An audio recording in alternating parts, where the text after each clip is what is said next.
So good morning mga idol, mga ka-farmers. Hi, hello. Hello.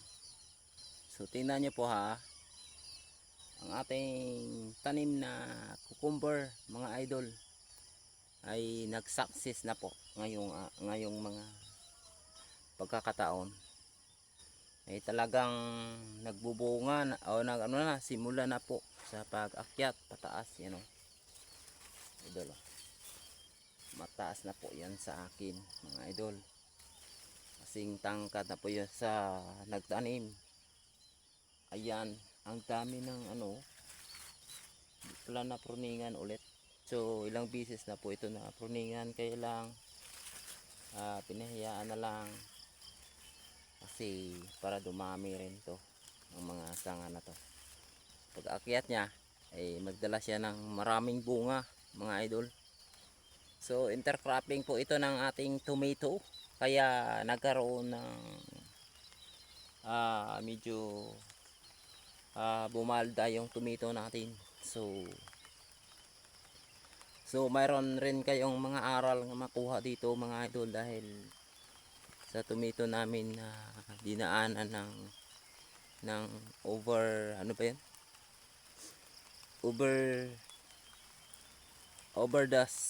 overdosed sa foliar nga ginagamit natin. So nagulan na po yun mga idol. So wag lang tayo magsilong ha, video lang tayo mga idol. So nagkaroon po ito ng overdosed sa chemical nga ginagamit natin nga fertilizer, kaya iyon kawawa yung natin, tomato natin mga ka-farmers. So parang nalaya siya or na tigang sa ating yun. May blight pala ito, no? So maaaring mag-spray tayo ngayon ng blight tulo. Blight to. Tingnan niyo po ang blight ha. Ayan. Yung blight na yan, yung katapat sa blight na yan ay ang agremic. Number 1 talaga agremic sa blight ng ating tanim. Kahit anong klaseng tanim, kahit pa tomato or sitaw, ay talagang agremic yung katapat niyan pag blight ng ating pag-usapan mga ka-farmers. So ito muula na talaga yun, farmers, yun ang farm natin. Nakasilong ako sa puno ng dahong saging badol, kasi umaga pa dito sa amin ay uulan ng medyo magandang ulan, yung pangit na ulan, kasi parang patak lang, konting patak lang. So shout out pala dyan sa mga ating solid supporters. Good morning, salamat sa inyong pagsuporta. Sana ipagpatuloy nyo po ang inyong pagsuporta sa akin, dahil ako ay isang small content creator o small YouTuber lamang, at hindi pa nagtatanggap ng sahod mga idol, kundi tiyaga lang muna hanggang maabot natin ang ating hinahangad sa mga susunod na mga generation mga idol. So good morning. Ayan, so mahina pa lang ulan, kailangan tayo ay gumalaw-galaw kahit uulan, kasi wala tayong ibang inaasahan mga idol. So kukuha lang tayong dahon saging ha, para sa ganon yan natin ipandong. Ayan, ito